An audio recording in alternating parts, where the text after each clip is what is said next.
আল্লাহ তাআলার বহুতই পছন্দের মহব্বতের প্রিয় একজন নবীর নাম হলো ইব্রাহিম আলাইহিস সালাম। কোরআনুল কারীমের মধ্যে আছে, আল্লাহ তাআলা বলেন, ওয়া ইযিবতালা ইব্রাহিমা রাব্বুহু বিকালিমাতিন ফাতাম্মাহুন্না। আল্লাহ তাআলা নিজেই বলতেছেন ইব্রাহিমকে তার রব আল্লাহ বহু কথার দ্বারা বারবার পরীক্ষা নিয়েছেন। প্রত্যেক পরীক্ষায় তিনি শতভাগ পরিপূর্ণভাবে উত্তীর্ণ হয়েছে। তাহলে ইব্রাহিম আলাইহিস সালাম আল্লাহর এমন একজন নবী ছিলেন, এমন একজন বন্ধু ছিলেন যাকে আল্লাহ তাআলা বারবার পরীক্ষা করছেন। তাফসীরের মধ্যে আছে, কেউ বলছেন 30টা পরীক্ষা করছেন, কেউ বলছেন 70টা পরীক্ষা করছেন। কি বিষয়ের পরীক্ষা নিছেন? একটা বিষয়ে পরীক্ষা নিছেন ইব্রাহিম আলাইহিস সালাম থেকে। পরীক্ষার ধরন ছিল ভিন্ন ভিন্ন, কিন্তু মূল বিষয় ছিল একটাই, উদ্দেশ্য একটাই। মহান আল্লাহ পাক রব্বুল আলামিন একেবারে ছোট্ট থেকে শেষ বয়স পর্যন্ত ইব্রাহিম আলাইহিস সালামের জন্য একটা জিনিস চেয়েছেন ইব্রাহিম আলাইহিস সালাম থেকে, যে ইব্রাহিমের কলিজায় দিলের মধ্যে আল্লাহর সৃষ্টি মাখলুক, দুনিয়া, স্ত্রী, সন্তান, অর্থ, বিত্ত, নিজের জীবন, এই সব কিছুর চাইতে আল্লাহকে বেশি ভালোবাসে কিনা, আল্লাহর মহব্বত সর্বোচ্চ কিনা, এই কথাটা আল্লাহ তাআলা বারবার তার থেকে পরীক্ষা নিয়েছে। ছোট্টবেলায় মা বাবার মূর্তি পূজার বিরোধিতা করছেন। আল্লাহ তাআলা দেখতে চাইছেন মা বাবার ভালোবাসা বেশি না আল্লাহর ভালোবাসা বেশি। এরপরে নমরুদ সহ পুরা জাতির বিরুদ্ধে, পুরা কওমের বিরুদ্ধে, মূর্তি পূজার বিরুদ্ধে তাদের বিরোধিতা করছেন ইব্রাহিম আলাইহিস সালাম। আল্লাহ দেখতে চাইছেন আল্লাহর ভালোবাসা বেশি না স্বগোত্রীয় লোকের প্রতি ভালোবাসা বেশি। এখানেও তিনি প্রমাণিত হয়েছে যে আল্লাহকে ভালোবাসেন বেশি। নমরুদের আগুনের কুণ্ডলিতে ফেলে দিছে, এখানে তার নিজের জান, নিজের জীবন বিপদগ্রস্ত হয়েছে। আল্লাহ দেখতে চাইছেন ইব্রাহিম নিজের জীবনকে বেশি ভালোবাসে না আল্লাহকে বেশি ভালোবাসে। এজন্য আগুনে পড়বার মুহূর্তেও তাফসীরের মধ্যে আছে জিব্রাইল, মিকাইল, ইসরাফিল, আজরাইল, এই চারো ফেরেশতা ওনাকে বলছেন, হে নবী ইব্রাহিম, আপনি বললে আমরা আপনাকে এই আগুন থেকে বাঁচায় দেব। তিনি বলছেন, না, তোমরা যাও, আমি যেই আল্লাহর জন্য আগুনে পড়তে যাচ্ছি তিনি আমাকে দেখতেছেন, তিনি আমাকে দেখছেন। হাসবি আল্লাহ, আমার আল্লাহই আমার জন্য যথেষ্ট, আল্লাহই যথেষ্ট। তাইলে উনি নিজের জানের চাইতো আল্লাহকে বেশি ভালোবাসেন, এটা প্রমাণ করছে। নিজের বংশ স্বজন থেকে, নিজের দেশ, জাতি, গোত্র, গোষ্ঠী, সম্প্রদায় থেকে আল্লাহকে বেশি ভালোবাসেন, আপন মা বাবার চাইতেও বেশি আল্লাহকে ভালোবাসেন। এরপরে আল্লাহ তাআলা উনাকে একটা 84 বছর বয়সে অনেক কান্নার পরে একটা মাসুম বাচ্চা, একটা সন্তান দান করছেন, ইসমাঈল আলাইহিস সালাম। এই ছেলেটাকে নিয়ে আল্লাহ তাআলা বারবার পরীক্ষা করছে। একবার বলছে ইসমাঈলকে কোলে নিবা না, আদর করবা না, চুমা দিবা না, উনি মেনে নিছে। আরেকবার বলছে তাকে দূরে চোখের আড়াল করে দূর দেশে রাইখা আসবা, উনি সেটাও মেনে নিছে। আরেকবার বলছে তাকে জবাই করে ফেলবা, তো উনি জবাই করতেও রেডি হয়েছে।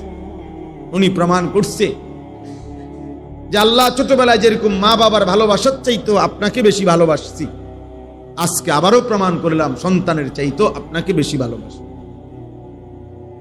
মা বাবার চাইতেও আপনাকে বেশি ভালোবাসি, সন্তানের চাইতেও বেশি আপনাকে ভালোবাসি। এরপরে আল্লাহ তাআলা ওনার স্ত্রী হাজেরা, ইসমাঈলের মা, উনাকেও চোখের আড়াল করে দিছে ইসমাঈলের সাথে। বলছে স্ত্রী এবং ছেলেকে দূরে পাঠায় দাও, চোখের আড়াল করে দাও। ইব্রাহিম আলাইহিস সালাম, আমি সংক্ষেপে বললাম আর কি, এত রাজি হয়েছেন, এত দূরে পাঠাই দিয়ে আসছেন, তাদেরকে একেবারে ঘাস, তরু, লতা, পানি বিহীন, জনমানবহীন একেবারে মরুভূমি, সেখানে একাকী রেখে আসছেন।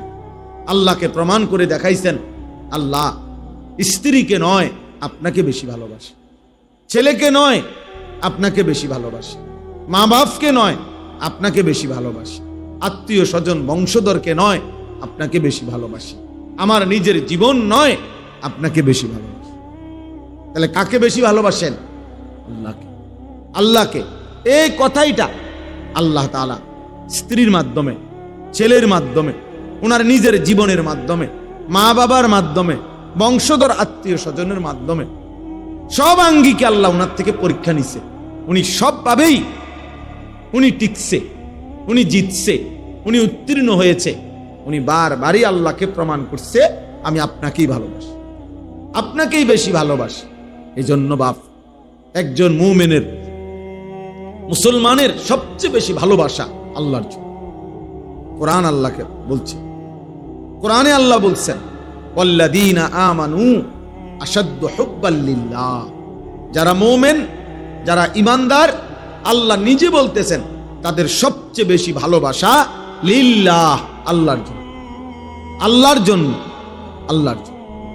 আমরা এই অল্প কয়েকজন মুসলমান যে দূরে বোঝেন, বাকি এটা বুঝছেন, আমরা স্ত্রীর মনে কষ্ট যাইব এজন্য আল্লাহকে নারাজ করলেন, স্ত্রীকে বেপর্দা ছেড়ে দিলেন। ছেলের মনে কষ্ট যাবে এজন্য আল্লাহকে ছেড়ে দিলেন, ছেলেটারে বেনামাজি চলতে দিলেন, বেনামাজি চলতে দিলেন। বাবা মার মনে কষ্ট যাইব এই জন্য আল্লাহকে নারাজ করলেন। বাবা আমার অন্যায়, বাবা আমার হারাম গুনাহ, ওই মায় কইছে তোর বউয়ে ছোট ভাইগুলোকে দেখা না করলে আজ এতদিন ধরে এক লগে খাইছো পড়ছ, হ্যাঁ ঝামেলা হইব, মায় কইছে। এই জন্য নিজের বউ এখন দেবরও দেখা দেয়, ভাসুরও দেখা দেয়, নাহলে মায়ের রাগ করবে। তার মানে মা খুশি থাক, আল্লাহ নারাজ হোক, বাবা খুশি থাক, আল্লাহ নারাজ হোক, ভাই বোন খুশি থাকুক, স্ত্রী ছেলে মেয়ে খুশি থাকুক, আল্লাহ নারাজ হোক।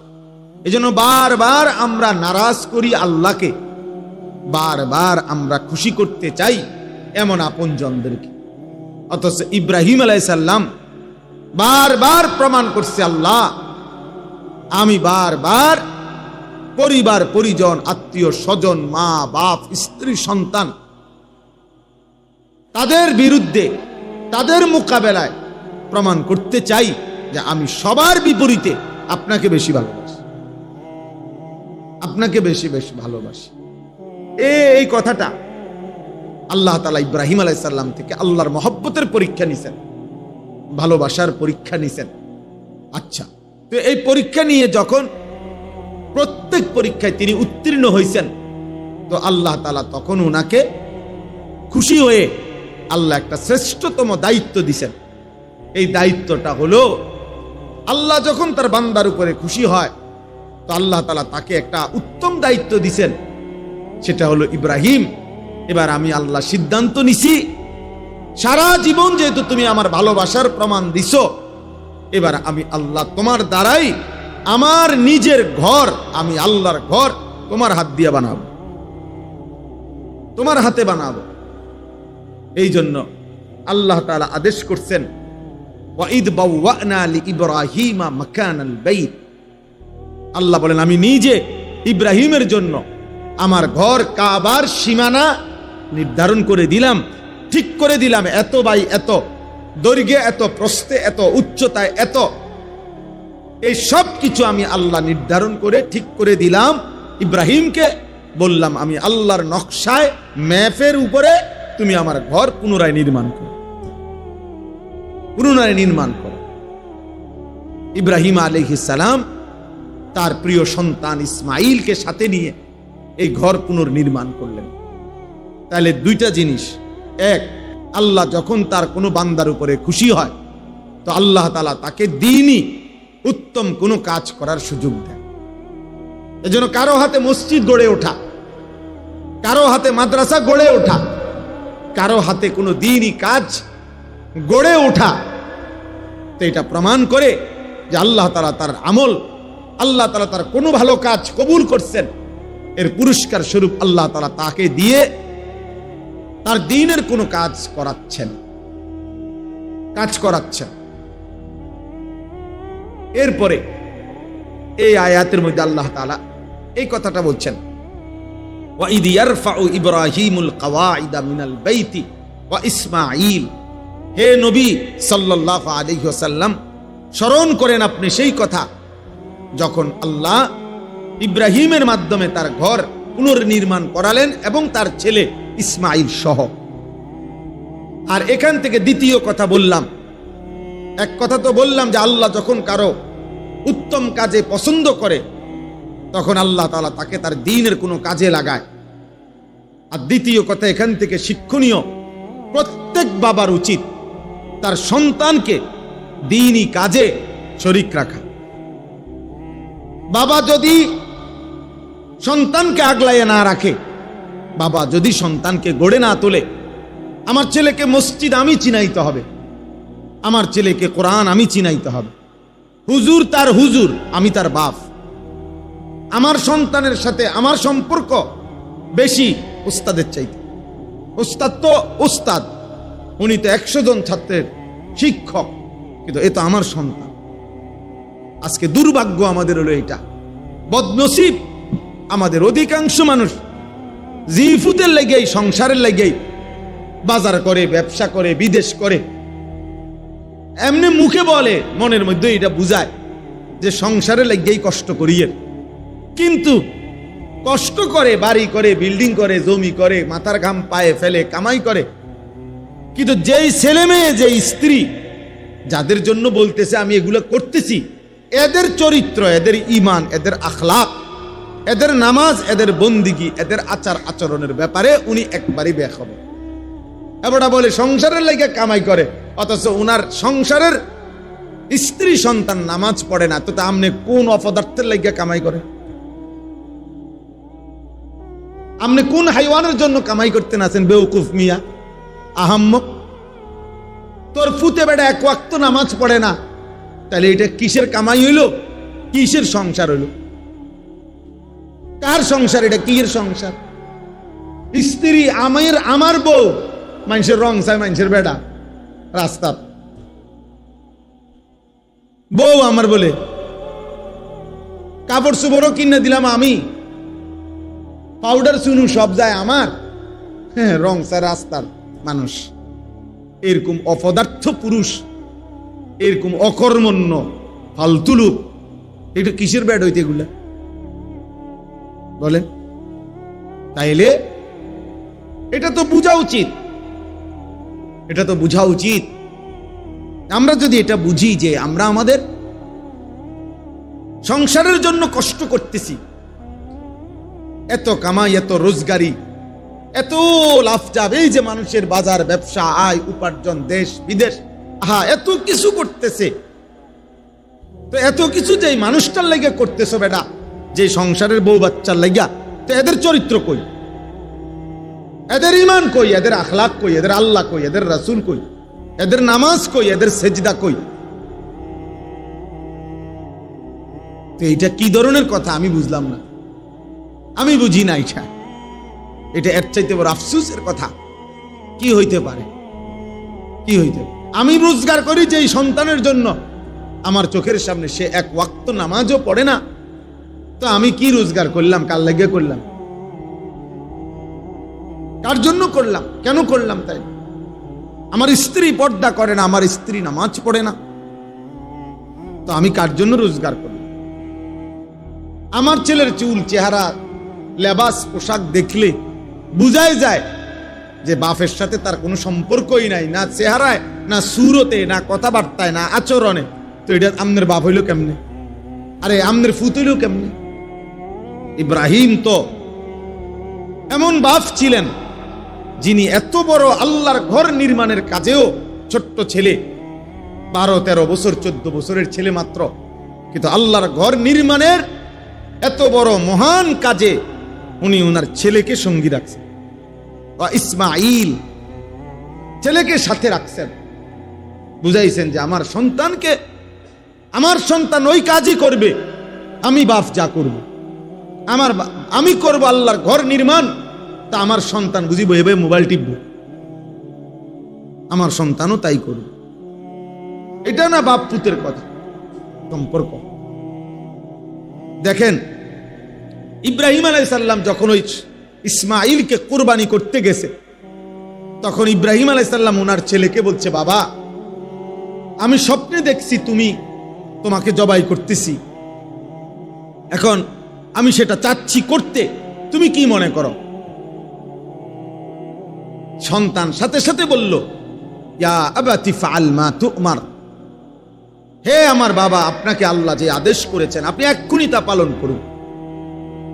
তাহলে বাবা সন্তানকে বলতে দেরি করে নাই, সন্তানও বাবার কথা বুঝতে দেরি করে নাই।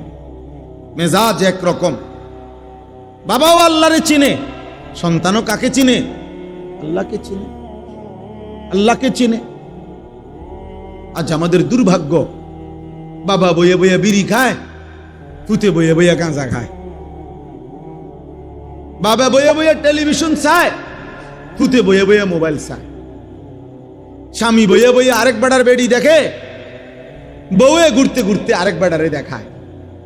ওমা কার কি সংসার, কেডা স্বামী, কেডা স্ত্রী, কেডা ছেলে, কেডা বাপ, কিচ্ছুর কোনো খবর নেই, কিচ্ছুর কোনো খবর নেই। যার যে শুধু মূল হিসাব হইল একত্রে থাকি, ভিন্ন থাকি, কোন রকমের দুগা ভাত খাওন, কদ্দুর হুত্তালাওন, বুঝেন না কথা? দুনিয়াটা কদ্দুর কোন রকম ফারে না করো, কিছু ভাত তরকারি খাইয়া পেশাব পায়খানা কইরা কতক্ষণ দুনিয়া পার করা। আল্লাহ আমাদেরকে মাফ করে দেন। এজন্য বাবা আল্লাহ তাআলা এটা বুঝাইছেন। আমি এটাই হাদিস পড়ছি, এটাই মূল বক্তব্য, লম্বা ওয়াজ করতে চাই না। মাওলানা আশরাফ এর এই মাদ্রাসা আমরা সবসময় আসি, বয়ান ছাড়াও আমি এমনি খোঁজ খবর রাখি, ও তো আমাদের অনেক ঘনিষ্ঠ ছাত্র, এই জন্য আমি লম্বা করতে চাচ্ছি না। আপনাদেরকে বললাম, এখানে স্পষ্ট আল্লাহ উদাহরণ দেখাইলো, ওইখানেও উদাহরণ দেখাইলো। ইব্রাহিম আলাইহিস সালাম সন্তানকে বলতে দেরি, সন্তান মানতে দেরি করছেন। ইব্রাহিম আলাইহিস সালাম বলছে, আমি দেখতেছি স্বপ্নে তোমারে জবাই করছি। ছেলে বলতেছে, স্বপ্নে কি দেখছেন, কিটা দেখছেন, কেরুম দেখছেন, কিচ্ছু বলে নাই। আপনার আল্লাহ আদেশ করেছেন, আপনি পালন করুন, আমারে জবাই করে দেন। কি আশ্চর্য বাপ! গল্প শোনা আর বাস্তবতা তো এক কথা না। একটা লোক ইচ্ছা শুনলাম, এক দেশে এক রাজা ছিল, রাজার একটা ফুতা ছিল। এটা তো এক দেশে এক রাজা ছিল এই ঘটনা না, এটা কোরআনের ঘটনা, মানে শতভাগ সত্য ঘটনা, বাস্তবিক অর্থেই সত্য ঘটনা এটা। এই জন্য আপনাদের কাছে আমার অনুরোধ, কেন মাদ্রাসায় পড়াবেন সন্তান, এটা আপনার জিম্মাদারি।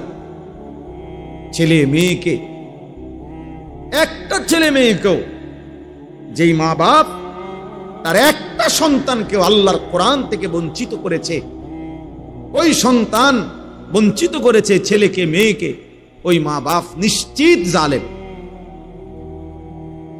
কিয়ামতের দিন ওরা জালেম হিসাবে হাসরের ময়দানে উঠবে, এবং ওই সন্তান তাদেরকে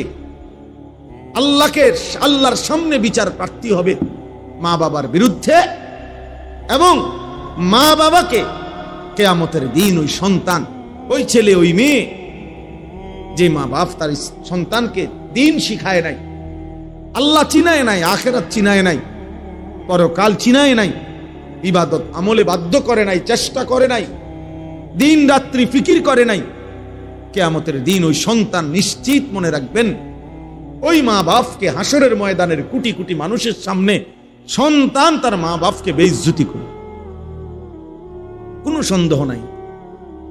সন্তান বেইজ্জতি করবে ওই মা বাপকে। কি ধরনের বেইজ্জতি? পায়ের নিচে ফালাইয়া, মুড়াইয়া, ফাঁড়াইয়া, এরপরে সন্তান জাহান্নামে যায়। নিজ সন্তান তখন পিতা মাতাকে পায়ের নিচে ফালাইয়া মুড়াইবে, ফাঁড়াইবে, এরপরে বলবে, আল্লাহ আজকে এদেরকে বেইজ্জতি কইরা অপমানিত করে আমি গেলাম, জাহান্নামে যাচ্ছি, এরা আমারে বঞ্চিত করল। আমি ছোটবেলায় বুঝতাম না, আমি 6 বছর বয়সে আমি কিছুই জানতাম না, কিছুই জানতাম না। এই জন্য আল্লাহ তাআলা এখানে শিখাইছেন, وَإِذْ يَرْفَعُ إِبْرَاهِيمُ الْقَوَاعِدَ مِنَ الْبَيْتِ وَإِسْمَاعِيلُ, আল্লাহ বলেন ইব্রাহিম আমার ঘর পুনর্নির্মাণ করলো এবং ইসমাইল অর্থাৎ ইব্রাহিম তার সাথে ছেলেকেও নিলেন, নিয়া বাপ ফুতে এবার এক মনে এক ধ্যানে এক ফিকিরে আল্লাহর ঘর নির্মাণ করছে, কাবা নির্মাণ করে এবার আল্লাহর কাছে ইব্রাহিম আলাইহিস সালাম ছেলেকে সাথে নিয়া, আহা বড় কেমন সুন্দর বিষয় যে মনে করেন একজন বাবা, ওনার বয়স তো 85 বছর আর ছেলেটার বয়স 13-14 বছর, তো বাপ ফুত দুইজনেই আল্লাহর কাছে হাত উঠেছে, মুনাজাত করছে, একটা বড় হাত একটা ছোট্ট হাত, পিচ্ছি হাত, একটা ছোট্ট মানুষের হাত আরেকটা বড় মানুষের হাত, দুই হাত একসাথে আল্লাহর কাছে এবার উঠাইছে। উঠাইয়া ইব্রাহিম আলাইহিস সালাম কতগুলো দোয়া করছে আল্লাহর কাছে, এইটাই শেষ, এই দোয়াটি বলতে চাইছি। আল্লাহর ঘর বানিয়ে নিজের এবং নিজের সন্তানের জন্য, পরিবারের জন্য ইব্রাহিম আলাইহিস সালাম আল্লাহর ঘর বানাইয়া দোয়া করছে। এই দোয়ার মধ্যে কি বলছে দেখেন, আর আমরা পরিবারের জন্য, সন্তানের জন্য আমরা কি ভাবি, আর উনি কি ভাবছে, কি বলছে, কি বলা উচিত, এই শুধু এটা শুনে তাইলে শেষ।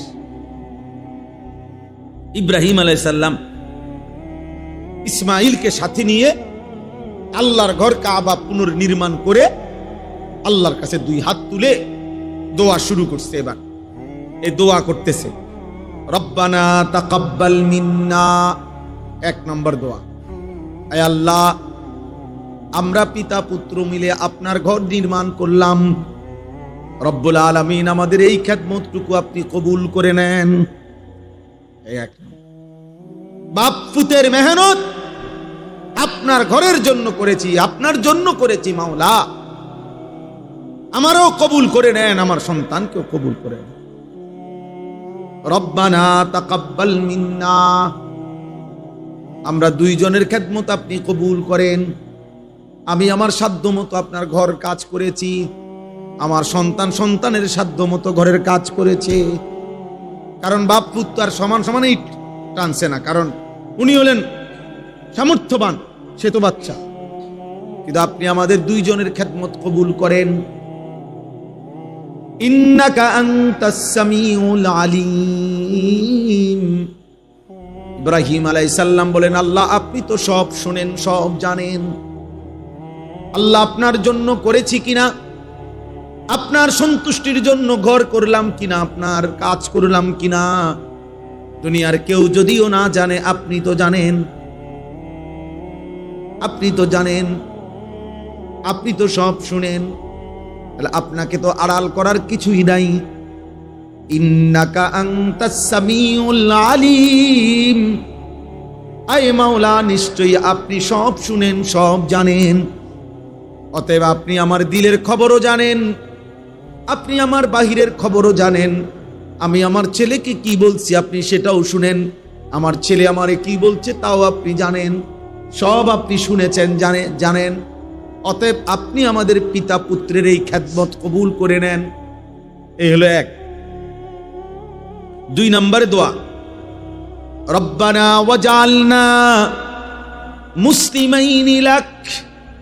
এই দ্বিতীয় দোয়া হলো, এক বাপ তার ছেলেকে নিয়ে আল্লাহকে বলতেছে, আল্লাহ আমরা পিতা পুত্র 2 জনকেই আপনি ইসলামের উপরে দৃঢ়তা, ইস্তেকামাত, মজবুতি দান করেন। আমি যেন জীবন ভর আল্লাহ মৃত্যু পর্যন্ত যেন দ্বীনের উপরে, ইসলামের উপরে থাকতে পারি। আমার ছোট্ট মাসুম সন্তানকে আপনি এভাবে কবুল করেন। আমার ছেলে ইসমাইলও যেন মৃত্যু পর্যন্ত আপনার দ্বীনের উপরে থাকে। হ্যাঁ, সন্তানকে আল্লাহর হাতে গছায় দিছে, আল্লাহর হাতে তুলে দিছে, সন্তানের জন্য ইসলাম চাইছে। আল্লাহ আমি যেমন নামাজ পড়ি আমার সন্তানও যেন নামাজ পড়ে, আমি যেমন আপনার হুকুম মানি আমার সন্তানও যেন আল্লাহর আপনার হুকুম মানে। আমরা 5 ভাই। আমার আব্বা মসজিদে ইমামতি করতেন, আলেম ছিলেন, কিন্তু কোনো বড় মাদ্রাসায় পড়ায় নাই, শুধু মসজিদে ইমামতি করতো আব্বা। প্রাইমারি স্কুলে মাস্টারি করতেন। আমার বুঝ হওয়ার পরে আমি হাজার হাজার বার শতবার দেখছি আমার আব্বার লগে আমি কত দোয়ায় শরীক হইছি। আব্বার সাথে নামাজে যাইতাম, শবে বরাত, শবে কদর, রমজানে, তারাবিতে। আমার আব্বা খুব কান্ত মুনাজাতের মধ্যে, আমি এগুলা দোয়া শরীক হইতাম। বাসাতে এসে এসে মারে শুনাইতাম আব্বা কিতা কিতা কয় দোয়ার মধ্যে, এগুলো সব বলতে পারতাম। তো আমরা 5 ভাই। আমি বুঝ হওয়ার পরে সবসময় শুনতাম আব্বা বলতো, আল্লাহ আমার ছেলেদেরকে হক্কানি রব্বানি আলেম বানান, এই কথাইটাই কইতো আব্বা। তা আমরা আলহামদুলিল্লাহ 5 ভাই আল্লাহর দয়া, আল্লাহ করাইছেন, 5 জনই আলেমে দ্বীন হয়েছে, 5 জনই।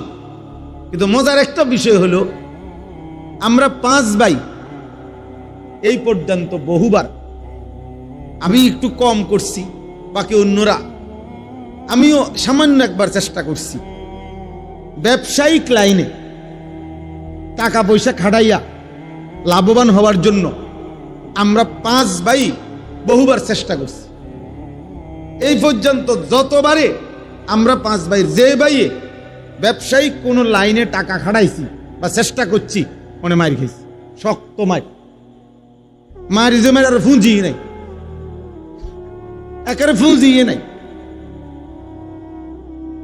মানুষ তো কিছু লই আইহে, হ্যাঁ, লাভটা তো ফুঁজিয়ে নাই, সুতরাং একজনেরও না। আর এইটা কি, আমি সব সময় তো আমার ভাইদেরকে আমি অনেকবার বলছি, মেজো ভাইয়ের হাত ধইরা, ছোট ভাই করে হাতে ধইরা আমি অনেক সময় বলছি, এখনো বলি ভাই করে, ভাই আমি একটা বুঝা বুঝছি, আমার আব্বা আল্লাহর কাছে এমনি কইছে, এমনি কবুল হয়েছে, এটা কোনো দোকান কয় না, ব্যবসা কয় নাই। আমার আব্বাই যদি আমাকে লাগে একটু টাকা পয়সার কথা কয়ে যাইত, তাহলে এই লাইনে আপনারা পারতেন। আব্বাই বলে গেছে আল্লাহ সন্তানদেরকে আলেম বানান, বাপে যেমনি কইছে এটাই কবুল হয়েছে। বাপে আমগো লাগে কি চায় নাই, দুনিয়ার ব্যবসা চায় নাই, এই জন্য হয় না, নাইলে দুনিয়ার সব মানুষে।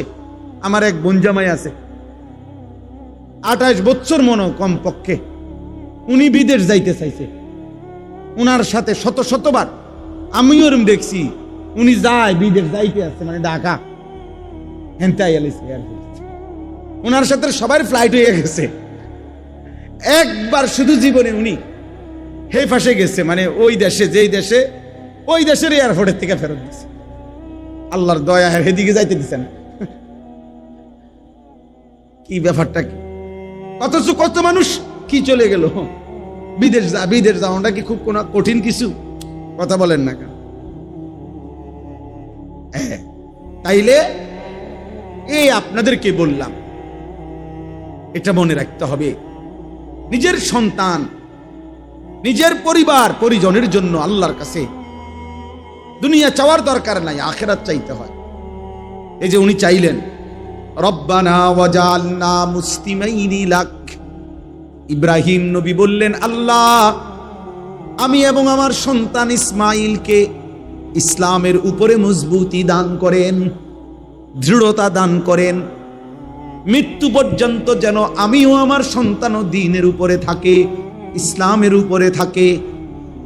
এরপরে 3 নম্বর দোয়া। 1 নম্বর দোয়া হলো আল্লাহ আমাদের খেদমতটুকু কি করেন, কবুল করেন। 2 নম্বর দোয়া হলো আল্লাহ বাপ্পু দুইজনকেই আপনার ইসলামের উপরে, দ্বীনের উপরে দৃঢ়তা, মজবুতি, কায়েম ইস্তেকামত দান করেন। 3 নম্বর, এবার উনি চিন্তা দোয়া করে দেখেন, এখন তো দোয়া করলো নিজের লাইগা, এই ছেলের লাইগা, কিন্তু আল্লাহ চাইলো তো চিরেই তার ঘরেও তো জিফুত হইব না, আবার ইসমাইল বড় হবে, বিবাহ করবে, তারও তো সংসার হবে, ভবিষ্যতে উনার তো নাতি নাতনি হবে, তাদের ঘরে আরো হবে, এভাবে তো কিয়ামত পর্যন্ত উনার বংশের একটা ধারা চলতে থাকবে। এবার উনি কি ফিকিরমান্দ ইব্রাহিম নবী, উনি বলছে ওয়ামিন যুররিয়াতিনা উম্মাতাম মুসলিমাতাল লাক। রব্বুল আলামিন কিয়ামত পর্যন্ত আমার যেই বংশধারা, ইসমাঈলের যেই বংশধারা, এই বংশধারায় কিয়ামত পর্যন্ত আপনি আপনার অনুগত উম্মতে মুসলিমা হিসাবে আমার বংশধরের একটি অংশকে অবশ্যই কবুল করেন। এমন যেন না হয় 100 বছর পরে ভালো বংশ ছিল, নেককার বংশ ছিল, নামাজি বংশ ছিল, দাদা নেককারা ছিল, বাপ নেককারা ছিল, ফুতেও কিছু কিছু নামাজ পড়তো, এরপরে আইয়া 70 বছর পরে এখন আর কেউ নামাজ পড়ে না, কেউ আল্লাহরে চিনে না, সব আল্লাহর নাফরমানি করে শেষ। ইব্রাহিম আলাইহিস সালাম বলছে এমন যেন কখনো না হয়, কিয়ামত পর্যন্ত আমার বংশধারায় একটা অংশ যেন এমন থাকে যে যারা সর্বদাই উম্মতে মুসলিমা, আপনার আনুগত্য, আপনাকে আত্মসমর্পণকৃত, আপনার অনুসার, আপনার আদেশ মানে এরকম মুসলিম একটা গ্রুপ, একটা বংশের একটা অংশ কিয়ামত পর্যন্তের জন্য আপনি কবুল করে নেন। এজন্য হাদিসে আছে, আমাদের নবী সাল্লাল্লাহু আলাইহি সাল্লামের কাছে একবার মদিনার সাহাবীরা দোয়া চাইছিল, আনসার, ওনারা বলছিল ইয়া রাসূলুল্লাহ, আমাদের আনসার যারা আমরা মদিনার আপনার সাহাবীদেরকে, মক্কার সাহাবীদেরকে সাহায্য সহযোগিতা করেছি জীবনভর, আপনি আমগুলো লাগে একটু দোয়া করেন। হাদিসে আছে নবীজি দোয়া করছে, আল্লাহুম্মা গফিরিল আনসার, আল্লাহ আমার আনসারি মদিনার সাহাবীদেরকে মাফ করে দেন। এরপরে নবীজি বলছে ওয়া বানিল আনসার, আল্লাহ আমার আনসারীদের সন্তানদেরকে মাফ করে দেন। ওয়া আবনায়ে বানিল আনসার, তাদের সন্তানের সন্তানদেরকে মাফ করে দেন। এইভাবে 5-6 বার বলছে নবী, অর্থাৎ আল্লাহ শুধু এদেরকে না, এদের আগত খানদান যারা কিয়ামত পর্যন্ত আসবে তাদেরকেও মাফ করে দেন, তাদেরকেও মাফ করে দেন। তো ওয়ামিন যুররিয়াতিনা উম্মাতাম মুসলিমাতাল লাক, আল্লাহ আমাকেও ইসলামের উপরে দৃঢ়তা দেন, আমার সন্তান ইসমাঈলকেও দেন, আমার বংশধারা ইসমাঈলের বংশধারায় কিয়ামত পর্যন্ত উম্মতে মুসলিমা বানান, আপনার অনুগত বান্দা বানান। এজন্য একজন মুসলমানের সার্থকতা মিয়া, আপনি তো 30 বছর খাইছেন দাইছেন সুদে ঘুষে কিস্তিতে লোনে খাইয়া দাইয়া, এরপরে চলে গেলেন মিয়া।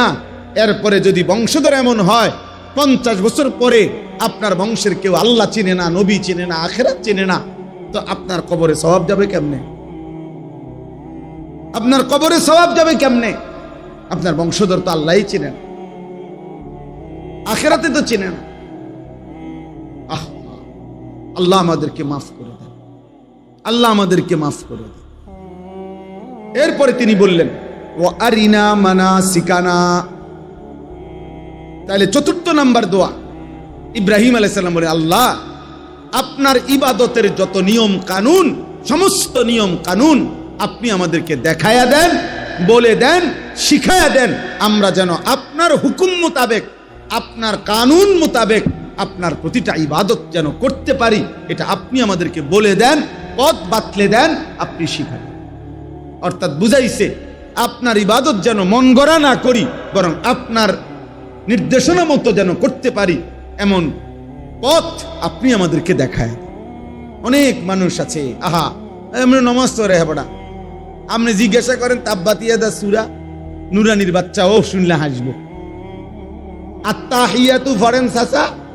তো একটা বাচ্চা যদি আমগো মাদ্রাসাগুলোতে এরাও শুনে, এরাও এই সাসার এগুলা শুনলে হাসতে হাসতে পানি পড়বে, তো তাহলে এটা কি নামাজ?